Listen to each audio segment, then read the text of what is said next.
कहते हैं कि मुट्ठी भर सिख पूरी दुनिया का पेट भरने का हौसला रखते हैं।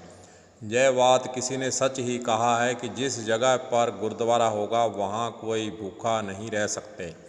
वैसे हम बात देश की करें या विदेश की करें, जिन स्थानों पर सिख धर्म के लोग निवास कर रहे हैं वहाँ पर कोरोना लॉकडाउन में लंगर के साथ साथ लोगों को बहुत सी वस्तुओं को देने का काम गुरु का सिख तन मन धन से बिना किसी स्वार्थ के लगातार सेवा में लगा हुआ है।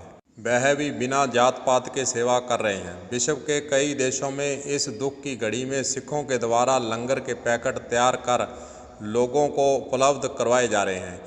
कई देशों के राष्ट्रपति तथा प्रधानमंत्री भी देखकर अचंभित हैं कि सिखों में दया भाव इतना आता कहां से है। पर सिख धर्म के लोगों में तो गुरुओं ने भावना ही ऐसी कूट कूट कर भरी हुई है कि त्याग सेवा करने में हर समय आगे रहते हैं। दुनिया में सबसे ताकतवर देश अमेरिका के राष्ट्रपति ने भी तो सभी गुरुद्वारों के से निवेदन किया था कि वे इस दुख की घड़ी में आवश्यकता वाले लोगों को लंगर उपलब्ध करावें तथा अमेरिका देश में गुरुद्वारों के द्वारा लगातार पीड़ित लोगों को लंगर उपलब्ध करवाया जा रहा है।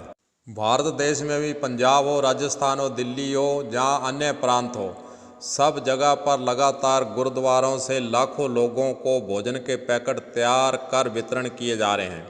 दिल्ली के बंगला साहिब गुरुद्वारे ने तो सिखों के कार्यों की प्रशंसा करते हुए पुलिस के हजारों जवान व अधिकारियों के द्वारा बंगला साहिब गुरुद्वारे में जुलूस के रूप में शुक्राना करने के लिए आ चुके हैं, जिससे दिल्ली में एक बार कोरोना की लड़ाई को भूलकर सभी एक बार धार्मिक भावना में बहकर अपने आप को धन्य हो रहे थे।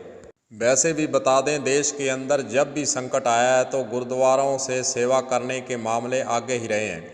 इसीलिए तो सिखों को मार्शल कौम का दर्जा लोग देते हैं। जब भी कोई सिखों के द्वारा इस प्रकार सेवा करते देखकर पूछता है कि इतनी शक्ति कहाँ से आती है, तो उनका एक ही जवाब होता है कि श्री गुरु ग्रंथ साहब ही से हमें रास्ता मिलता है तथा वहीं से हमें शक्ति प्राप्त होती है।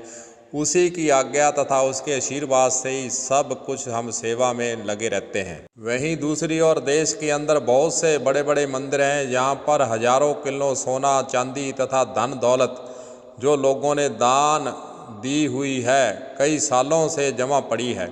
हालांकि कई मंदिरों से कोरोना रोग की लड़ाई के लिए दान भी किया है। ऐसी बात नहीं है कि दान नहीं किया है। हाँ, हम किसी धर्म की आलोचना भी नहीं कर रहे हैं तथा ना ही हमारा किसी को ठेस पहुंचाने का कोई इरादा है। हम तो इस दुख की घड़ी में जब देश संकट में है तो प्रेरित ही करने का हमारा उद्देश्य है। बड़े बड़े मंदिरों में करोड़ों रुपए जमा हैं।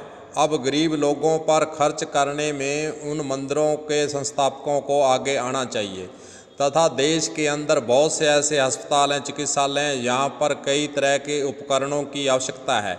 इस दुख की घड़ी में जो बीमार व्यक्ति हैं उनकी इलाज के लिए ऐसे महंगे महंगे उपकरण जो है चिकित्सालय के अंदर कमियाँ आ रही हैं, उसको खरीद कर मंदिर के बड़े बड़े मंदिर के संस्थापकों को आगे आना चाहिए ताकि बीमार व्यक्तियों की ज़िंदगी को बचाया जा सके।